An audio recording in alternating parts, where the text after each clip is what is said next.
이때까지 내 주변에 있다고 생각했던 그 모습들이 사실은 아니었구나. 이 세상에 있는 그 어떤 것도 결코 영원하지 않구나. 내가 깨달음을 얻지 못할 것이라면 나의 머리카락은 땅에 떨어져 버릴 것이다. 안녕하십니까. 동국대학교 불교학부 소속으로 있는 황순일입니다. 오늘은 제가 저번 시간에 말씀드렸던 사문유관에 계속해서 부처님의 출가와 그리고 부처님께서 이제 머리를 자르는 이야기를 해드리겠습니다. 제가 개인적으로 이제 가장 좋아하는 이야기가 이 부처님의 머리를 자르는 에피소드인데 그게 어떤 의미를 지니는지 출가와 함께 제가 말씀드리겠습니다. 저번 시간에 제가 말씀드렸지만 출가라는 것은 사실 우리 같은 보통 사람들이 받아들이기에 조금 이제 힘든 개념이다. 왜냐하면 우리가 가장 사랑하는 사람들과 함께 있는 것, 가족이라는 것을 과감하게 버리고 사회적인 관계를 과감하게 버리고 홀로 슈라마나 사문이 되어서 이제 가야만 하는 것이고, 왜 그렇게 해야만 하는가? 우리가 워낙 많은 우리의 능력을 사랑하는 사람과 함께 있고 가정과 함께 있고 가정을 지키고 그리고 이제 사람들과 사회적인 관계를 가지는 데 쓰기 때문에 그렇게 해서는 결코 궁극적인 진리가 우리한테 들어올 수 없기 때문에 우리가 출가를 해야만 깨달음으로 가는 길에 갈 수 있다는 게 이제 가장 기본적으로 부처님 당시 인도의 사상계에 있는 생각이었고, 바로 이게 이제 겐지즈강 중하류 지역의 사문 전통입니다. 아직도 저희들이 인도에 가면 자이나교 그리고 불교 같은 경우에 바로 이 출가 사문 전통을 철저하게 지키고 있고, 지금 현재는 사라지고 없지만 부처님 당시에는 아주 큰 교단이었던 아지비카, 보통 저희들이 순세외도라고 그러는데 순세외도도 또한 이제 비슷했습니다. 그죠? 그래서 이제 출가를 해야 되는데, 이제 출가에 관한 에피소드도 저희들이 가만히 보면 불교의 가장 중요한 아니자, 무상과 이제 밀접하게 이제 관련이 됩니다. 이제 출가 이야기를 저희들이 이제 가만히 보면 이제 아버지와 부처님의 갈등, 아버지께서는 어쩌든지 태자를 세속적인 길에 묶어 놓으려고 하셨고, 이 태자궁을 병사들 동원해서 지키게 하고, 부처님께서 모든 이 그 쾌락이라든지 편안함이라든지 인생의 즐거움을 맛볼 수 있도록 아주 많은 그 여자들과 어떤 이 관리들과 하인들을 동원해서 부처님을 보필하게 했습니다. 그죠? 그래서 이제 보통 부처님께서 먼저 이제 밤에 잠들면 주위에 있는 하인들이 잠들고, 그리고 부처님께서 일어나기 전에 주위에 있는 하인들이 먼저 이렇게 깨끗하게 단장을 한 다음에 이제 부처님께서 일어나시고, 이제 이런 삶이 이제 계속해서 반복이 되었는데, 근데 이제 4번의 성박 여행을 하고 나서 부처님께서 좀 흔들리게 됩니다. 그래서 저희들도 살다가 한 번씩 실존적인 자각을, 야, 나도 언젠가 죽을 수 있겠구나라는 자각을 하게 되면 자다가 한 번씩 벌떡 깨고 그럽니다. 그죠? 푹 못 자고 새벽에 일어나서 갑자기 고민에 잠기고 하는데, 비슷한 일이 만약에 부처님께서 일어났다고 한번 생각을 해보시면, 부처님께서 평소에는 자신이 가장 늦게 일어나고 주변에 있는 모든 사람들이 아름답게 다 치장한 다음에 일어나는데, 어떤 그런 고민 때문에 부처님께서 새벽에 잠이 깨가 일어나서 가만히 밖에 나가 보니 낮에 그렇게 아름다웠던 그 여인들이 머리를 산발하고 이제 자고 있고, 코를 골면서 자고 있고, 침을 줄줄 흘리면서 자고 있고, 북을 끌어안으면서 자고 있고 하는 모습을 보면서 부처님께서 내가 아름답다고 생각했던 모습들, 내가 이때까지 내 주변에 있다고 생각했던 그 모습들이 사실은 아니었구나. 이 세상에 있는 그 어떤 것도 결코 영원하지 않구나. 바로 이걸 저희들이 아니자라고 그럽니다. 아니자. 보통 이제 한자로 무상 이래 되는데, 제보고 보통 번역하면 제가 nothing lasts forever. 이 세상에 그 어떤 것도 영원할 수 없다.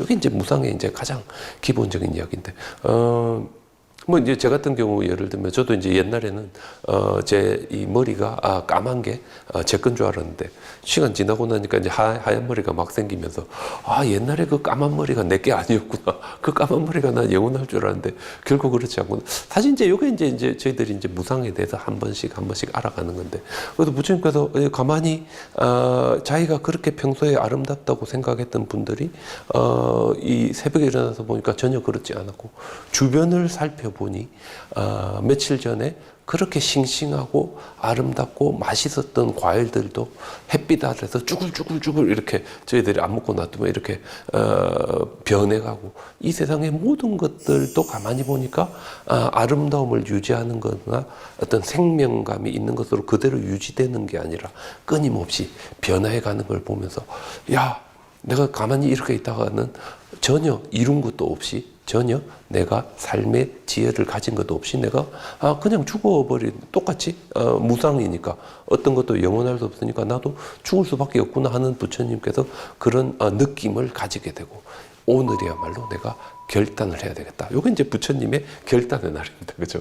결단을 하는데, 근데 이제 인도에는 왕자들은 땅을 직접 긋지는 않습니다. 그죠? 그래서 부처님께서 출가를 한다? 성 밖에 나간다. 왕자들의 고유한 방식으로 하면 부처님께서 성을 밖으로 걸어 나가는 게 아니라 마부를 불러서 말을 타고 이제 나가야 되는데, 그래서 찬나를 불러가지고 이제 말을 대기시키는데, 근데 이제 천상세계에 있는 인드라신이 가만히 보니까 부처님께서 말을 타고 출가하는 것은 불가능한 겁니다. 왜냐하면 병사들이 지키고 있고, 그죠? 그다음에 이 도시 전체가 이제 수토다나 왕의 통치하에 있는데, 이 모두가 부처님이 출가를 못하게 막을 사람입니다.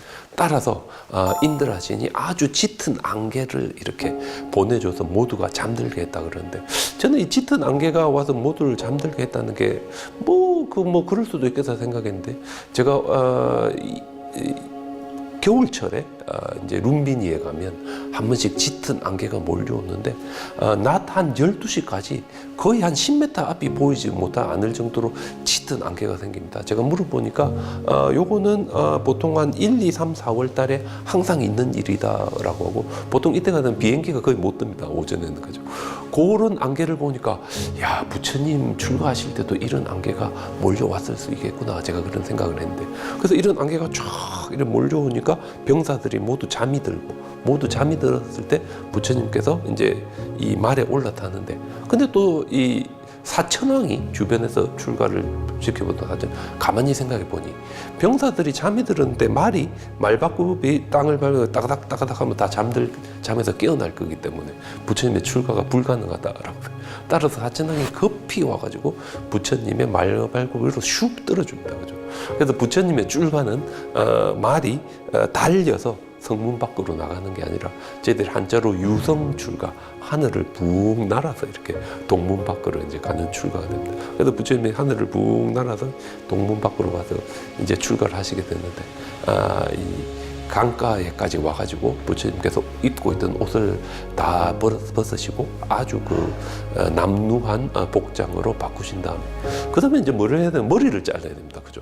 보통 우리 스님들은 완전히 이렇게 이 머리를 밀어버리는데, 부처님의 머리는 완전히 밀어버린 머리가 아니라 이 조그마한 머리가 이렇게 고동처럼 꼬여있는 어떤 이런 모습을 가지고 있는데, 보통 한 3세기, 4세기 정도의 부처님의 일생 이야기에 보면 인드라신이 부처님께서 머리를 잘랐을 때 신통력으로 부처님의 머리는 항상 3cm에서 5cm 정도만 기르게 하고, 이게 꼬여가지고 이렇게 꼭 우리 보는 나발이라 그럽니까? 꼭 고동 모양 같이 이렇게 붙어 있도록 만들었다 그러는데, 아마도 이제 그런 머리 모양이 그 당시에 인도 북서부 불상이 처음 생겼던 그 간다라 지역에서는 아주 멋있는 머리 모양이었던 것 같습니다. 우리 보통 페르시아의 왕들의 수염이나 머리를 보면 비슷한 모양을 가지고 있는데, 따라서 아마 이제 그런 식으로 아마 머리 모양이 들어온 것이 아닌가 하는데,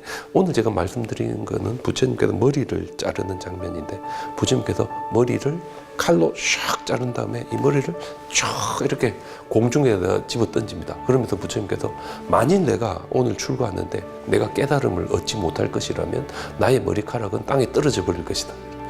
자기가 만약에 깨달음을 얻을 것이라면 뭔가 내 머리카락이 결코 땅에 떨어지지 않을 것이다 라고 이렇게 생각하고 집어 던지시는데, 천상세계에서 인드라신이 가만히 보니까 큰일 났습니다. 왜냐하면 머리카락은 무조건 땅에 떨어지게 돼 있으니까. 그래서 급히 천상세계에서 인간세계로 내려와가지고 모든 이 부처님의 머리카락을 다 수거해가지고 천상세계로 올라가게 됩니다. 천상세계에 올라가서 천상세계의 이 인드라신이, 이게 이제 최초의 불교의 사리가 되는 겁니다. 사리라는 것은 신체의 일부분이고 이 머리는 부처님의 출가 당시의 머리니까 우리가 보면 부처님이 종교적인 길로 왔을 때 최초의 부처님의 신체의 일부분이 되니까 최초의 사리가 되고 바로 이 사리를 가지고 천상세계의 불탑을 만들게 됩니다. 그래서 우리가 보통 이 불탑을 출라마니 스투파, 출라는 머리고, 그 다음에 머리카락이고, 그 다음에 마니는 보석입니다.